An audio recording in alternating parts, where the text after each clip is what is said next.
ouvir a voz do Salvador.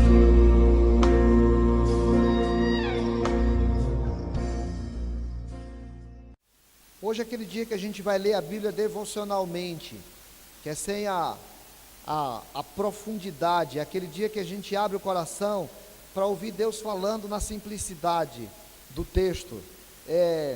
Aí você abre a sua Bíblia em Marcos capítulo 2 e olha no final do 1, tá? Versículo 40 em diante. Aproximou-se dele, Marcos 1:40.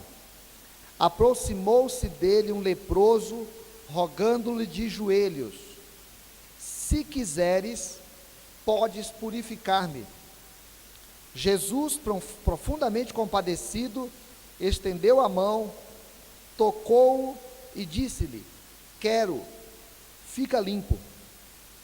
No mesmo instante lhe desapareceu a lepra e ficou limpo. Fazendo-lhe então veemente advertência, logo o despediu e lhe disse: olha, não digas nada a ninguém, mas vai, mostra-te ao sacerdote e oferece pela tua purificação que Moisés determinou, para servir de testemunho ao povo.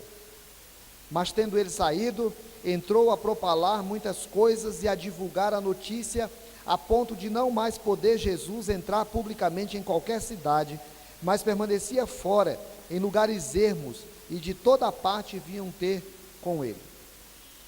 Hoje, até escrevi agora tardezinha no Facebook, eu vivi aqueles momentos de emoção muito forte em culto, né? Porque eu fui com a Del às 11 horas lá na primeira igreja batista, no velório do pastor Feliciano Amaral. O pastor Feliciano Amaral já foi um dos cantores mais famosos da igreja evangélica no Brasil. Era respeitadíssimo no meio evangélico. 90% de vocês nunca ouviram falar porque não são daquele tempo, mas muitos de nós cantamos, muitos de nós ouvimos as músicas que ele cantavam, né? Aquele sobre o rosto de Cristo. Eu já vi gente cantando aqui na igreja, não sei cantar a parte dele, como era seu rosto, embora eu pense que era muito lindo. Um monte de gente conhece esse hino, né? O Jerusalém, também cantado por ele, um pastor usado por Deus principalmente na década de 70 e a década de 80, usado por Deus muito. E aí na hora que eu estava lá no culto, vendo ele com seu corpo ali de 97 anos, a sua senhorinha do lado, as suas filhas, obrigado meu irmão, uma filha dele aqui, a doutora Rosângela Bibar, que é conhecida de muitas pessoas aqui, e na hora que eu vi os irmãos cantando os hinos dele lá, e eu lembrando das pessoas que cantam aqueles hinos, e lembrando das vezes que eu ouvi aqueles hinos, e eu fiquei pensando quanto que Deus usou a vida daquele homem. Ele não sabe tudo, ele sabe um pouco. Certamente muita gente foi abraçá-lo, certamente ao longo da vida muita gente foi homenageá-lo, certamente muita gente foi agradecê-lo, mas ele não sabe a dimensão do quanto que isso abençoou a vida de pessoas, o quanto que a sua voz, o quanto que o seu dom, o quanto que a sua palavra, o quanto que a sua pregação alcançou corações de pessoas que ele nunca ouviu falar. Eu fico pensando, meu Deus, que privilégio isso, né? Hoje um pastor estava contando que foram visitá-lo, e ele contando que muitas vezes no início do ministério dele, ele pegava um burro de manhãzinha e andava o dia inteiro de viagem para poder chegar num sítio à noite, fazer um culto, dormir lá, no outro dia pegar o seu burrinho e voltar para casa. Quantas pessoas que ouviram da palavra pregada por ele, quantas pessoas que ouviram da palavra cantada por ele, e quantas pessoas abençoadas por ele. E aí me veio ao coração, meu Deus, para que é que nós estamos aqui? Para que é que eu existo? Para que é que você existe? Quantas pessoas vão poder dizer que ouviram do Senhor através da tua vida? Quantas pessoas vão poder dizer que foram abençoadas pelo Senhor através da tua vida?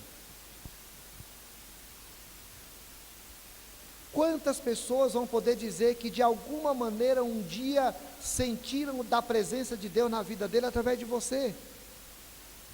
Sabe, irmãos, a gente passa muito tempo perguntando o que é que Deus fez através da vida do outro ou na vida do outro. A grande questão não é o que Deus está fazendo através da vida do outro, é o que Deus está fazendo através da minha vida.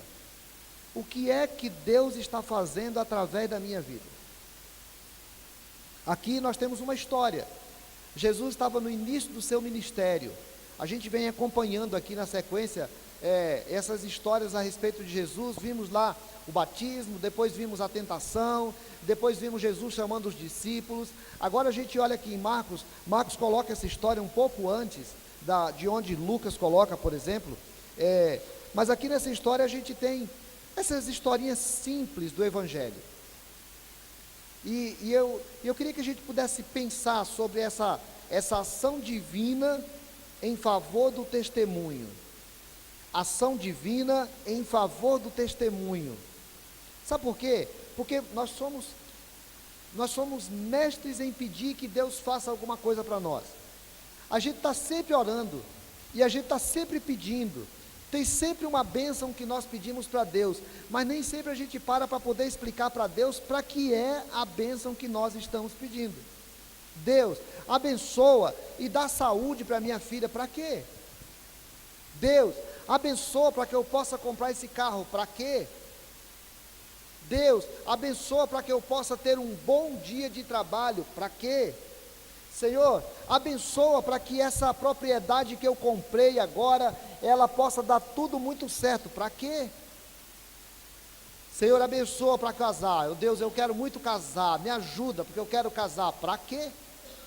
Então, nós pedimos a bênção de Deus, é natural que a gente peça a bênção de Deus, mas a gente precisa sempre perguntar para quê, e alguns passos precisam ser dados com relação a isso. O primeiro é essa capacidade nossa de ter o coração humilde, confiante e submisso.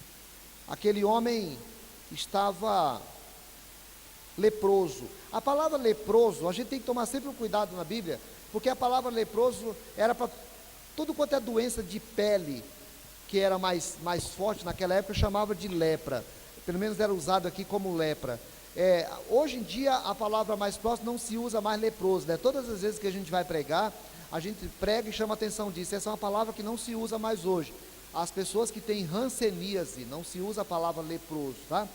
Então, quando a Bíblia aparece, a gente tem que fazer essa observação aqui. Aquele homem era leproso.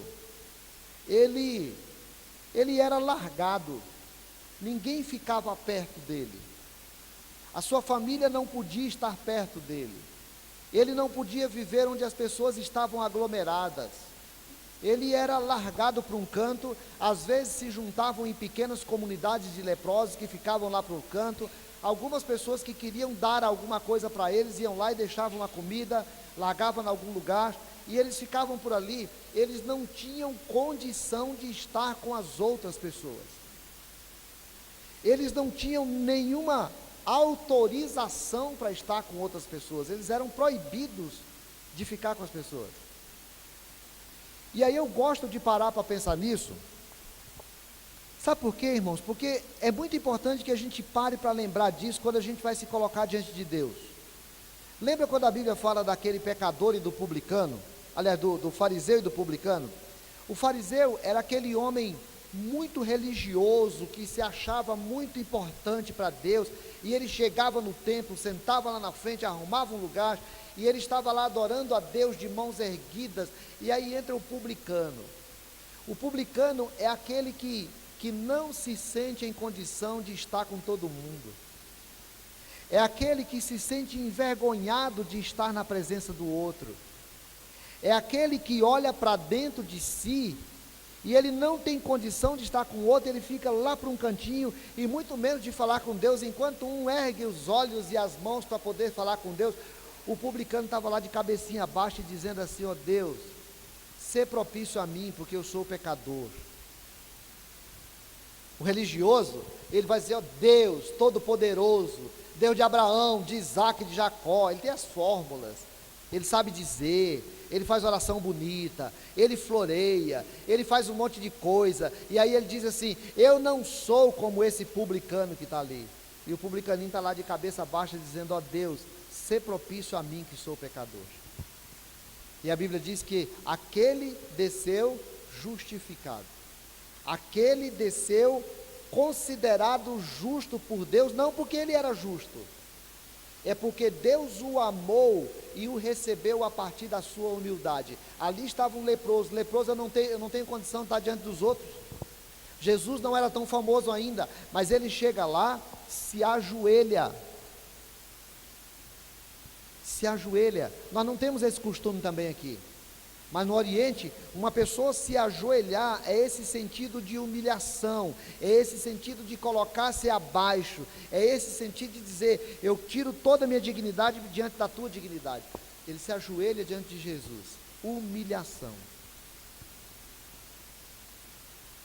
Confiança: eu sei quem é Jesus, eu sei quem sou eu sou um impuro, eu sou um indigno, eu não tenho condição de estar diante dele, eu sei quem é ele, eu confio nele, eu vou pedir para ele porque eu confio, eu sei que se ele quiser, ele pode fazer, então eu confio nele, e eu me submeto a ele, porque se ele quiser ele faz, se ele não quiser também não faz, porque eu sou o servo, ele é o Senhor, eu sou o imperfeito, ele é o perfeito, eu sou o necessitado, ele é o poderoso. Então eu chego aqui, baixo minha carinha, boto na terra se for possível, digo para ele: Senhor, eu confio no Senhor, se o Senhor quiser, o Senhor faz, se o Senhor não quiser, não faz. Essa é uma oração modelo para nós, irmãos, essa é uma oração modelo para nós, essa é uma oração que nos convida a todos a nos colocar diante de Deus com vergonha, porque nós sabemos quem é Deus, e sabemos quem nós somos, e a gente poder se colocar diante de Deus e dizer: Senhor, eu não sou digno de estar na tua presença, mas eu confio em ti, e eu coloco diante de ti agora a minha necessidade, o Senhor sabe o que é que eu estou necessitando, o Senhor sabe qual é o principal problema que tem na minha vida, o Senhor sabe qual é a principal dificuldade que tem na minha vida, o Senhor sabe o Senhor sabe. Eu estou agora colocando diante do teu altar, confiando no Senhor e me submetendo ao Senhor. Se o Senhor quiser, o Senhor faz. Você consegue parar para pensar agora?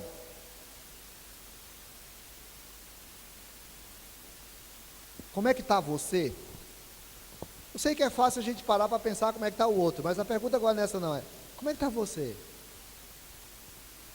Tem alguma coisa hoje que você gostaria de dizer assim: Senhor, eu preciso da tua bênção nessa questão. Eu preciso da tua bênção nessa questão.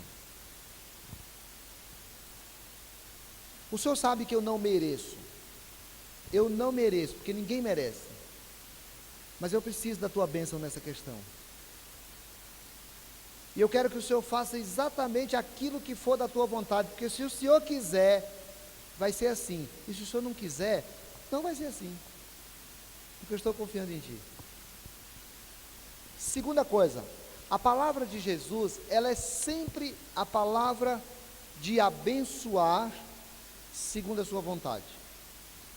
A palavra de Jesus, ela é sempre uma palavra de abençoar segundo a sua vontade, porque o que aquele homem estava pedindo ali, era para ser purificado, porque ele era considerado impuro por causa da sua doença, e Jesus responde para ele: eu quero,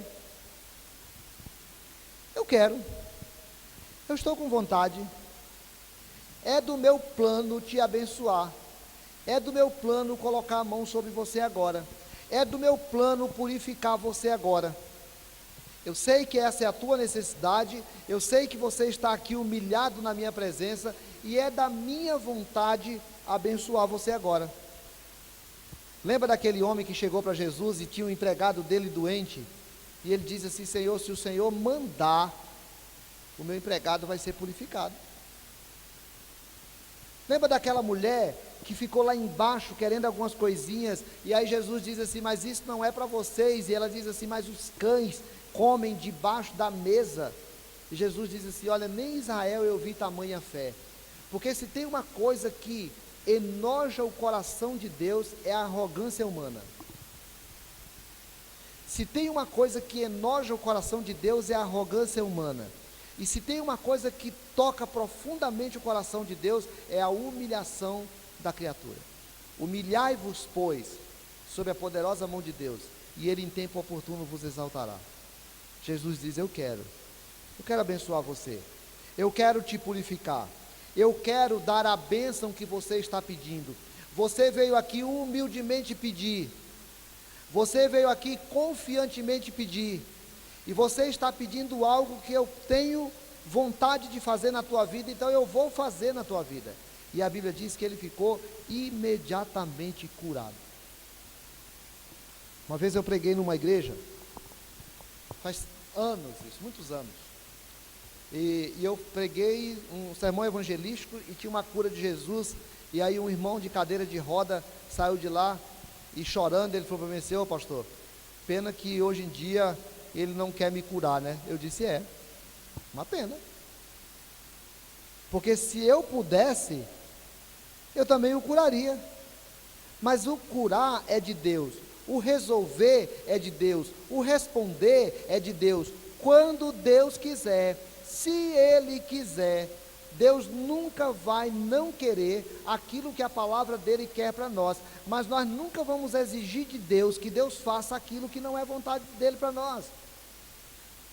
Então, eu posso aprender, chegar diante de Deus e dizer, Senhor, me abençoa, porque a tua palavra diz que é para eu orar.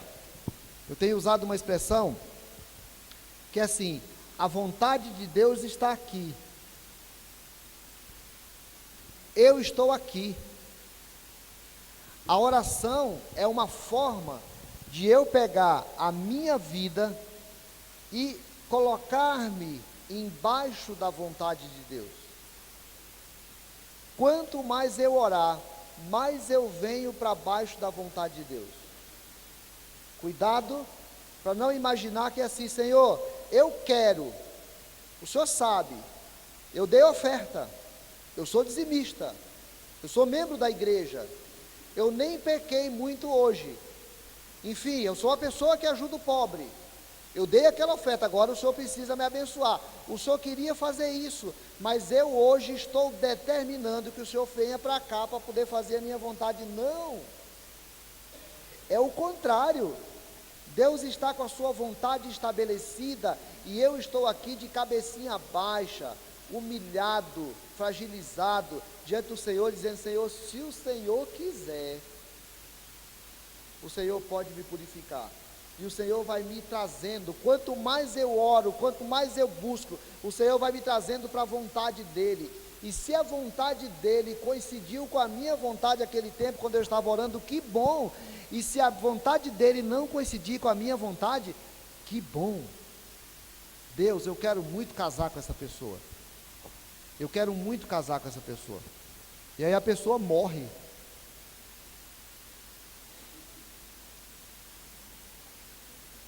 Tem gente que acha assim, Deus matou porque não queria me dar ela. Não, Deus já tinha planejado matá-la. Você não é tão importante assim. Não imagine que Deus muda os planos dele, da sabedoria dele, porque você é tão importante que ele diz, vou matar essa miserável para poder. Não. Irmãos, Deus faz a sua vontade, e nós oramos buscando a sua vontade. Pai, se possível, passa de mim esse cálice, contudo, seja feita a tua vontade. E aí, o filho se levanta de lá, encontra os seus discípulos e diz para eles assim, olha, vamos, agora o filho do homem está pronto, que agora eu já orei, já me fortaleci, e quando eu oro e me fortaleço, eu vou atrás daquilo que Deus quer. E a Bíblia diz que Jesus olhou para aquele homem e disse assim, eu quero, fica limpo. Sabe, irmãos, nós precisamos aprender que Deus sempre nos abençoa, segundo a sua vontade. Para quê? Para a gente sair contando para todo mundo, para a gente sair falando para todo mundo, não. Não, para a gente poder dar testemunho daquilo que Deus fez. Isso é diferente. Jesus chamou aquele homem e disse para ele: ó, vou falar um negócio para você, está curado.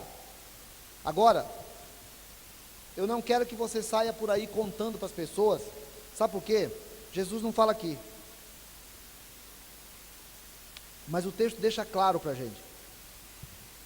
É porque se Jesus vivendo naquele tempo de miséria tão grande, se ele curasse uma pessoa ali, o que ia dar de doente atrás dele, querendo cura, era um negócio de doido. Então Jesus diz assim: sabe o que eu quero que você faça? Você fique quietinho, saia daqui, vá lá no templo, procure o sacerdote, faça a oferta que precisa ser feita lá no templo, o sacrifício direitinho, para que se cumpra a lei, para testemunho. Testemunho é, eu mostro com a minha vida, se for preciso, aquilo que fizeram por mim. É preciso que você vá lá para o templo e mostre como testemunho aquilo que Deus fez na tua vida. Aí depois você vai para lá. O cara não entendeu a moral da história.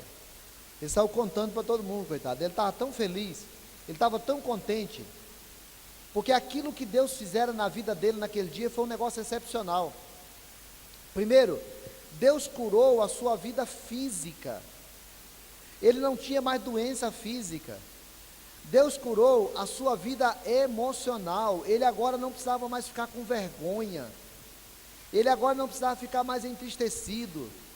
Deus curou a sua vida social. Agora ele não precisava ficar mais escondido pelos cantos, separado para lá, porque agora ele podia ser incluído de novo na sociedade. E Deus curou a sua vida espiritual, porque ele foi purificado, autorizado de novo a voltar à presença de Deus. Ele podia estar agora adorando no templo. Ele agora estava restaurado diante de Deus. Então agora, aquele homem precisava demonstrar em todos os lugares que ele foi, através da sua própria vida, aquilo que Jesus tinha feito na vida dele. Ele não teve paciência para isso. Ele saiu contando. E a Bíblia diz que Jesus não pôde mais entrar nas cidades, porque aquilo virou um tropé de gente atrás dele. E ele ficava escondido lá pelos cantos, porque estava cheio de gente o tempo todo atrás dele lá. Para que Deus abençoou a vida daquele homem? Para que ele fosse um testemunho, e para onde ele fosse, as pessoas pudessem entender e olhar e falar assim: olha, esse foi aquele cara purificado por Jesus. Lembra dele? Lembra dele? Há alguns dias nós fomos lá na congregação, no culto de 70 anos do nosso irmão Folguedo. E aí eles estavam lembrando que nós fizemos o culto de 50 anos dele. No culto de 50 anos do Folguedo, nós frequentávamos aqui do lado, e o Folguedo tinha recém-convertido, colega da cachaça, amigo da pinga, e o Folguedo se converteu do verbo converter-se. O Folguedo foi um homem que Deus transformou a vida dele. E aí Deus foi cuidando da família dele, foi fazendo na vida da família dele. E o Folguedo foi abençoado para a gente poder olhar hoje e dizer assim: está vendo o Folguedo? A bênção é para o testemunho. A bênção é para o testemunho. A bênção é para o testemunho. Olha, irmãos, quando Deus dá um carro, é para o testemunho. Quando Deus dá um casamento, é para o testemunho. Quando Deus dá uma casa, é para o testemunho. Quando Deus dá saúde, é para o testemunho. Quando Deus dá faculdade, é para o testemunho. Quando Deus dá qualquer coisa na nossa vida, é para que isso sirva de testemunho. Senhor, eu sou pecador. Eu sei que não mereço, mas eu confio que se o Senhor quiser fazer, o Senhor faz na minha vida. O Senhor sabe o que é que eu estou precisando hoje. Eu estou sentado aqui na Igreja Presbiteriana de Gileade. 1000 coisas estão passando na minha cabeça. Já viajei um pouco, saí um pouco, me distraí, voltei, avaliei, julguei, questionei. Mas o Senhor sabe que eu estou precisando que o Senhor faça uma coisa específica na minha vida. Eu quero que o Senhor faça exatamente do jeito que o Senhor quer. Se não for do jeito que o Senhor quer, eu não quero. porque eu quero ser testemunha. Eu quero que o Senhor me dê isso, ou eu quero que o Senhor me abençoe nisso, porque eu quero ser testemunha de que o Senhor abençoa a minha vida.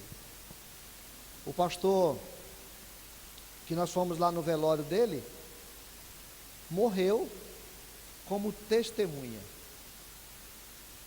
Pessoas vão, durante muitas décadas ainda, cantar músicas e lembrar do pastor Feliciano Amaral. Talvez você nunca seja tão famoso, irmão. Talvez você nunca seja tão famosa, irmã. Mas naquilo que Deus te abençoou, é para que você possa ser testemunha, a ponto de você poder marcar a vida de uma pessoa chegar lá na tua casa e poder falar, como é que é isso? E você falar assim, foi Jesus. Jesus fez. Foi Jesus. A hora que eu olhei aquela senhorinha lá, e vi as filhas ali, e o temor na hora que as pessoas iam cantar, a velhinha cantando os hinos lá, e eu pensando, meu Deus, que coisa boa, aquela mulher poder ter vivido a vida dela toda ali, e agora poder ser testemunha daquilo que Jesus fez. O que é que você hoje pede para Deus? Qual é a tua principal oração hoje? Você está humilhado diante de Deus? Você acredita que Deus pode fazer segundo a sua vontade? Para quê que você tem pedido isso? Ora ao Senhor, fala com Ele. Vamos fazer isso? Cada um de nós?